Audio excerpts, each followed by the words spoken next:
Well, the weekend has begun and is now so chaotic. You got tons of wrestling that we're going to be reviewing. However, I'm only going to keep it up to a minimum to three for this particular episode. The first one is going to be, of course, the finals of the Stardom 5-Star Grand Prix. We're going to see who will be this year's winners. I know a lot of people have their own opinions who are going to win, but we'll get to that. We also got, of course, more with New Japan Pro Wrestling, where they're back on the road with the to destruction in Korakuen Hall. A lot of things can place until we get to October 9th. And then finally, of course, AEW Collision before we head to WrestleDream. That's going to be one hell of a time. We're going to have preview matches before we get to WrestleDream.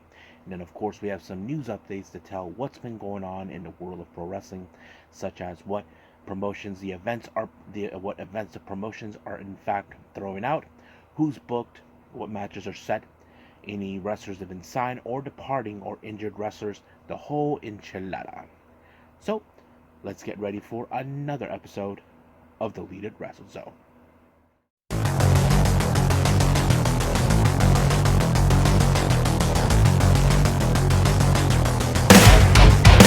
Are you ready? Get up, get up! Get up, get up! Get up, get up! Get up, get up! Get up, get up! Get up, get up!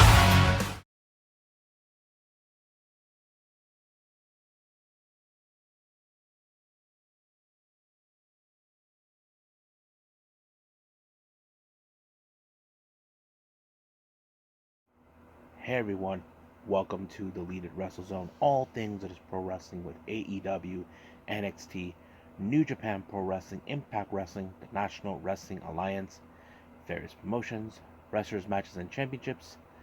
I am your host, Sherrod here. So, if you are new to the channel, welcome. This is a channel where we do a lot of daily reviews on pro wrestling from various promotions in the world. Not only here in the States, but also in Japan, Mexico, Canada, Europe, the UK, anywhere in the world, even if it's not big in whatever country they're in, but is growing. We also do some discussion videos, news updates, alerts, and various other things in this channel. So if you like what you see, please subscribe to us by clicking on that subscribe button. And also, if you like this episode, please click on the like button or give us a nice comment down on the bottom. So let's begin with our very first review, and this is from the Yoshi promotion, Stardom. Now, as you know, we had a long road with the 5-Star Grand Prix that began back in July or so. We're going to see who is now going to win this year's. We do have the finals. There's many variations that could go down into that. Now, there was a battle royal that took place, but I did not see it. However, it did reveal Suzuki winning the battle royal, but it did boost her up in some capacity. But however, let's see what happens in this. Now, our first matches we're going to do is regarding the Blue Star block. First match we have Mariah May versus Hana. Now, on a note here, this is Mariah May's last match in Stardom. Since she said that she was going to be there for a couple of months, but of course Stardom extended on her tour. Now it does make sense why she is not going to be around for Goddess's tag league that's taking place after. Of course, Mina and Waka will be teaming up. So Mariah May faces Hana. Now these two have become tag partners in Dream Tag Festival. Of course, Hana has been declared as the future ace, while Mariah May has been declared as the foreign ace. But it was a pretty good match. I have to say it was pretty good, but also at the same time, it was very impressive by Hana to pick up a good win on Mariah May by applying the 17. And of course, Mariah does her little promo telling the entire Stardom fan base of course, telling her that she'll be gone for a while. We don't know when she'll be back, but it was very emotional, especially for Waka seeing a friend leave. Not to mention Hanan, who has developed a sort of like a friendship, even though they're not part of the same unit. But of course, they will meet each other again. So We'll see what happens until then. However, their points ended with both in 6-6. They do not automatically uh, advanced. Our next match we have Momo Watanabe taking on her former friend and tag partner Azumi. Uh, you probably would have assumed that that Momo Watanabe would have been one of the top competitors, but no. Apparently, she did win her match when she applied the Peach Sunrise on Azumi to pick it up. But however, it did not do any good for her to make it all the way. Next match, we have Mina Shirakawa taking on Sayori Onoi. This was a match I know Mina wanted because, as you know, she does have a good reputation, and not to mention one of Tam and Natsupoi's oldest friends from their at-risk girls days. So that is something I know Mina would have done. But however, I often said how methodical Mina has been by targeting the needs of her opponents. But however, I'm assuming that Sayori Onoi has very been adaptable. However, she was able to divert a figure four by putting Mina in a somewhat of an inside cradle. 1, 2, 3, it was over. However, because of this match, Mina actually was out of the tournament, but she finishes up to 10 with 9 points, and Sayori Onoi with 10. However, they do not advance. Now, our last match of the Blue Stars, we have Maika versus Mirai. Now, these two ladies they're familiarized with each other, not only because they were in fact DDM. These two actually knew each other from their Kaientai days before it was renamed after the whole scandal that Taka Michinoku got himself involved in. But it was a pretty strong match, a very powerhouse. But unfortunately, it was Maika with, of course, the Michinoku driver 2 that put Mirai away. But however, she made it to the finals. Now, I did state it. I did wanted to see Maika win because I do picture she is one of the few that could win the entire tournament. However, we'll see how, of course, the Red Stars block goes. So let's check out who goes. Now, we have Ami Suri versus Suri. In this in particular, the Red Star block, we do see Giulia has been observing the whole thing. I'm sure she was scouting Ami Suri before their match that will be taking place the next day. But however, it was a big upset because Ami Suri did some sort of like a reverse the Bayako submission on by Suri to pick up the win. So that was a pretty good match right there. Next up, however, Ami Suri finished with 8 points. Suri finished with 11. However, she does neither advanced. We do have Natsuko Tora taking on Azuki. These two ladies are familiarized with each other. Now, keep in mind, Azuki, before ever joining Stars, she was a member of Oedo Tai. She left due to some things, but however, it seems like part of the history has always been remained. I thought it was a pretty good match, but I knew Natsuko Tora was going to use the mist onto Azuki, but it didn't do any well. It was the Mahestra that put her away, that put Natsuko Tora away, giving Azuki the 10 next 2 points, finishing up with 10. As for Natsuko Tora, 12. However, because of this, Natsuko Tora was eliminated out, or something like that. Now, our next match, this is the last one of the Red Stars. We have Natsupoi versus Tam Nakano. Now, you can say that this is more of the continuation of their last year matches that they had.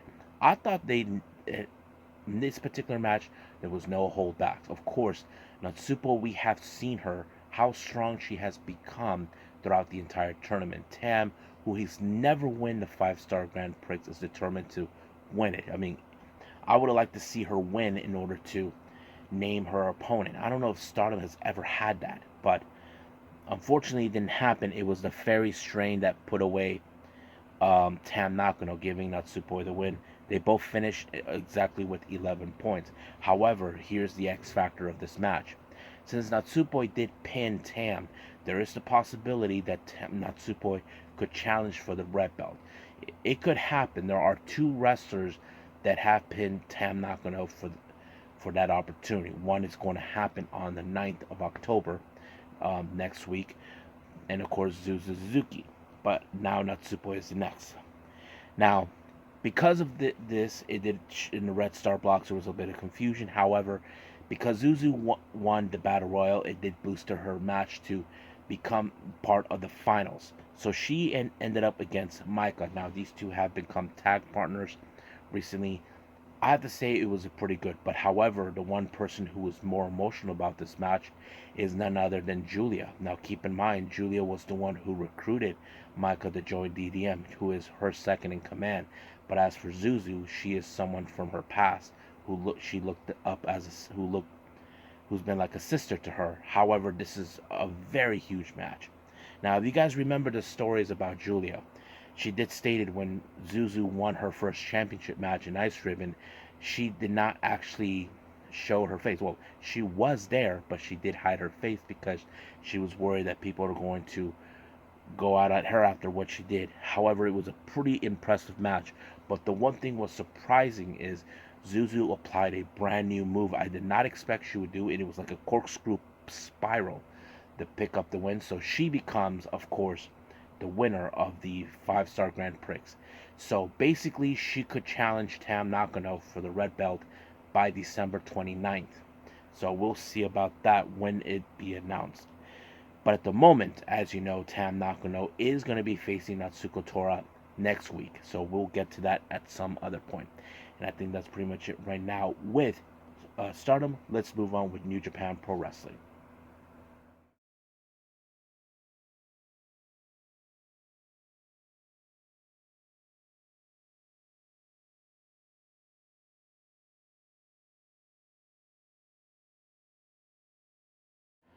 Okay, New Japan Pro Wrestling, more with Road of to Destruction. We head to Korakuen Hall, and this is just recently, of course, on a Saturday. So let's begin with our opening match: Hanare versus Oscar Lobe, the Young Lion. You can guess that this match falls in favor of Hanare by winning the match. However, Hanare used this as a match to send a message to Eddie Kingston, who he will challenge for New Japan's Strong Openweight title in Las Vegas next month. So hopefully Eddie Kingston is paying attention because, of course, Hanare feels that he is the more deserving champion than Eddie Kingston. But we'll see about that. Now, our next match, we have Boltin Oleg, Yuko Nakajima, and Tiger Mask taking on the members of Chaos, Yoshihashi, and Tomohiro Ishii, along with the ace, Hiroshi Tanahashi.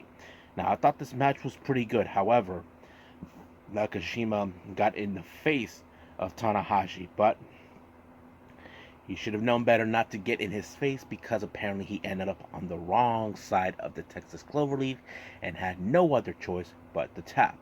However, while of course Chaos and Tanahashi were celebrating their victory, lights turned off and apparently Tanahashi and Ishii has now a new challengers for the never open weight 6-man tag team titles, and it's of course coming from the boys from Impact Wrestling. We're talking about one of the best tag team wrestlers, tag teams that we've known for many years. The Motor City Machine Guns, they team up with the Walking Weapon for those championships, so that is going to be huge. So I'm sure they're going to accept the challenge. Next up, we got members of the United Empire consisting of Calvin Newman, Great O'Khan, and Jeff Cobb taking on LIJ's Bushi, Shingo Takagi, and Yota Tsuji. Now keep in mind, Yota Tsuji was unsuccessful to obtain the IWGP UK title from Ospreay, but he is continued to be one of the rising stars in New Japan. But in the end of this match, it was of course Yota Tsuji with a amazing submission onto Calvin Newman, forcing him to tap out. So this gives LIJ the edge that they need right now. Next up, we have the Jet Setters, Kushida and Kevin Knight teaming up with the members of GOD, El Fantasma, and Hikuleo. They take on the tag champions from the Bullet Club War Dogs. We're talking about Joel Maloney and Clark Connors, the current IWGP Junior Heavyweight Tag Team Champions, along with their brothers in arms, Alex Coughlin and Gabe Kidd, who are the current New Japan Strong Openweight Tag Team Champions. Now, keep in mind, Jet Setters are going to be facing against Maloney and Connors for those belts, and of course, Hikuleo and LP will be facing Kid and Coughlin for the Strong Openweight Tag titles. But the match was pretty good. It showed a lot of good teamwork between both the Jet Setters and GOD. I thought it was pretty amazing. However, in the end of this match, it was, of course, a pinfall by Maloney to pinfall by Kushida to Maloney, sending a direct message. Will this be the result of Kushida and Kevin Knight winning their tag match? Well, we will see what happens until we get to Destruction. Now, the other members of GOD, Yato, Tongaloa, and Tama Tonga, take on the other members of the Bullet Club War Dogs. We're talking about Ghetto, Chase Owens, and David Finlay. Now, David Finlay and Tama Tonga are going back and forth on their match. But however, in the end of this match, we have Tongaloa, who picked up a really good win when he applied a crossface onto Ghetto to pick up the win. But this war between Tama and Finlay is far, far from over.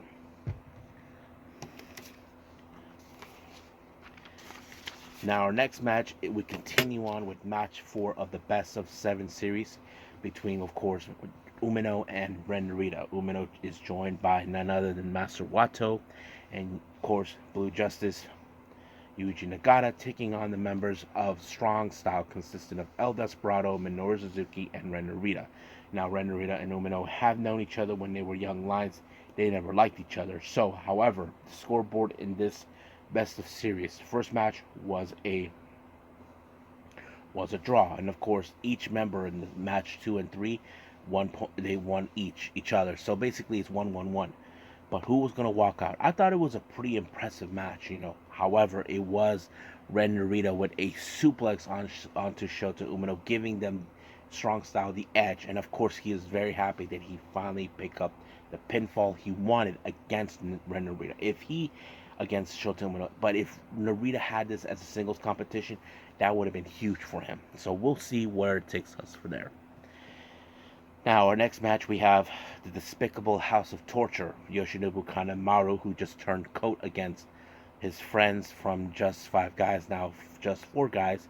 He teams with Sho and, of course, Evil, while Dick Togo and, of course, Yujiro Takahashi were in ringside. They face off against Taka Michinoku, Doki, and Sonata. However, there was going to be interference from the outside. That's always been clear. But however, Taichi shows up out of the blue. Looks like he just came back. Looks like he's willing to get dirty against the House of Torture. But however, I do believe that he's up to something. Now keep in mind, the lumberjack match that's supposed to happen now falls in favor of the House of Torture. I have a feeling Taichi's up to something. I don't know what it is, but I feel it. I don't know if anybody does. But we'll see what happens there. Our next match, we have Chaos members consistent of Okada and Lio Rush taking on LIJ's Tetsuya Naito and Hiromu Takahashi. Now, keep in mind, Lio Rush is challenging for the IWGP Junior Heavyweight Championship. I thought it was a pretty good match. I mean, it showed a lot of will and strength between both Rush and Hiromu, but in the end, it was the final hour to put away Hiromu for Lio Rush to pick up the win. But there is the possibility he could win for the title, so we just gotta wait and see when we get there. So I think that's pretty much it right now with New Japan. Let's move on with, I believe, oh yeah, that's right, AEW Collision.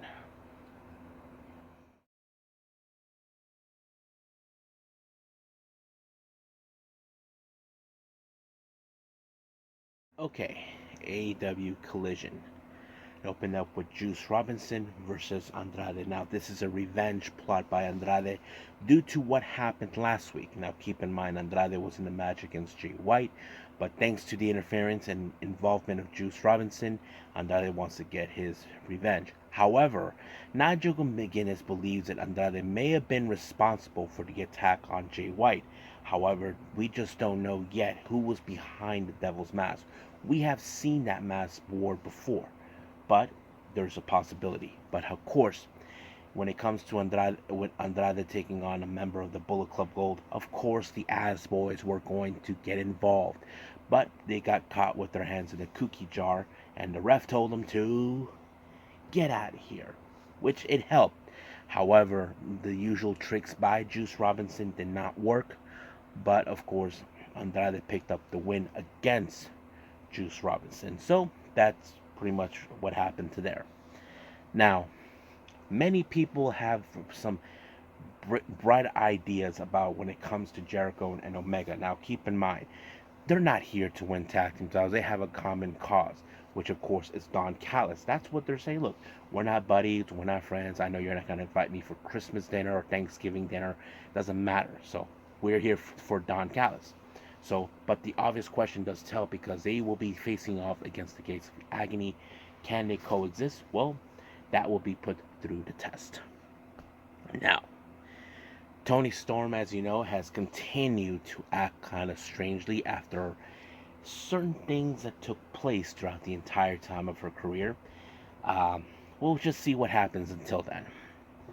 Now, our next match, we have the Kingdom versus the Best Friends. The Kingdom has gone out to say the Best Friends are not real friends, because he questioned where was Chuck Taylor when Trent Beretta injured his neck. Of course, they're saying that they're better friends than these guys, so that's how it's always been. But of course, there was some series of low blows by the Kingdom, but it did allow for a spike power drive onto Chuck, thanks to Mike Bennett making the pinfall, winning the match. Now, it appears that Alex Marvez stumbled upon his scoop where Don Callis was in talks with Prince Nana. It's no secret they would do whatever it takes to destroy Jericho and Omega before WrestleDream, but we will see what happens until then. Our next match, we have Julia Hart taking on Vert Vixen. I thought the match was pretty good, but however, I figured that this match will fall in favor of Julia Hart since she is challenging for the TBS title. She did pull off the moonsault once again, which is a trick that a finisher she applied previously, and now it seems like it's going to happen. But of course, she called out Chris Statlander, but she didn't come alone. She brought in the Best Friends and Rocky Romero for backup. But of course, Julia Hart walked out like the coward she was. But she's biding her time until she is willing to strike.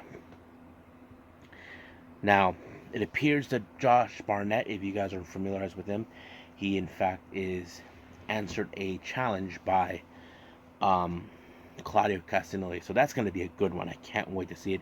It's going to be on the 0 hour. Chris Jericho versus Kenny Omega taking on the Gates of Agony. I thought the match was pretty interesting, but of course there'll be some mishaps, miscommunications at some point with Kenny and Jericho. But however, they were able to pick up the win. Kenny Omega was able to isolate Hell Leona by giving Jericho the opportunity to apply the Lion Tamer onto Bishop Khan, forcing him to tap out.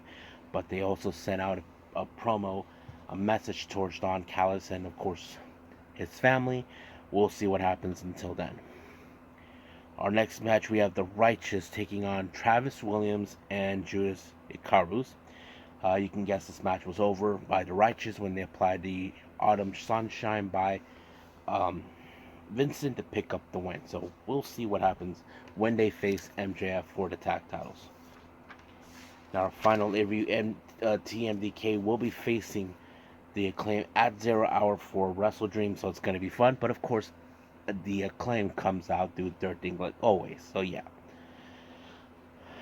Now, this is a preview for their upcoming events this coming Sunday.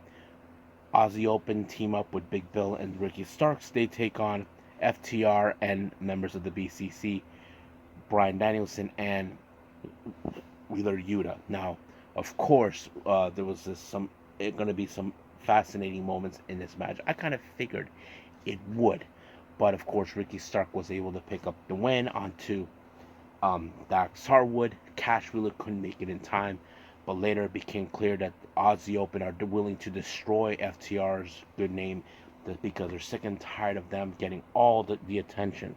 So we're going to see the preview after that, but of course, Zack Sabre Jr. got in the face of none other than the American Dragon, Bryan Danielson. I can't wait to see what's going to happen at WrestleDream. So we'll see what happens until then. So right now we're done with AEW Collision. So let's move on with the last and final thing, news updates.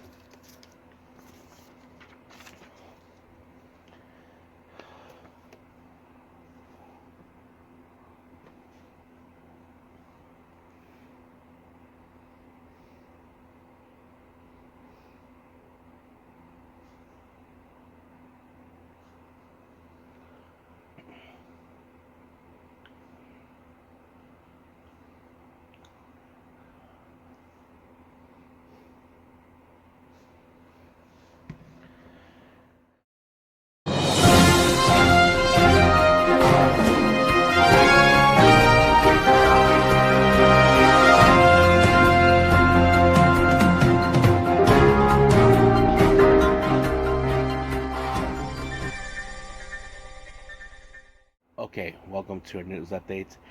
Pardon for what happened. I did not stop the record button on that, but yeah, my bad. So anyway, let's get started. What we do know, as you know, many people are questioning about the WWE releases that happened on the 21st of September. It's been reported by Fightful Select that there's been a huge push for AEW to sign Shelton Benjamin. I have to say he is a good addition to the AEW roster, so we will see what happens then. I'm sure people are expecting that, but we'll see what AEW does. We'll make them let the first move. Stardom has announced for the Dream Queendom that takes place on December 29th. It's official. It's going to happen at Goku Sumo Hall. Bakagaijin and Friends comes back for Volume 9, and it's going to take place on the 31st of October. They announced for Kazusada Aguchi from DDT, Ram Kaicho, and of course Dr. Gore will participate in this particular show.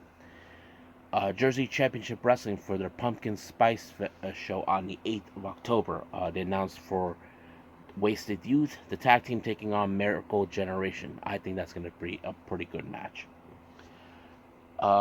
Kitsune Women's Wrestling for the Gong event on the 22nd of October. They announced that Magenta, consisting of Maria and Riko Kawahara, they will take on Chikayo Nagashima and, of course, Rachel Eller. And that's going to be a good match to enjoy.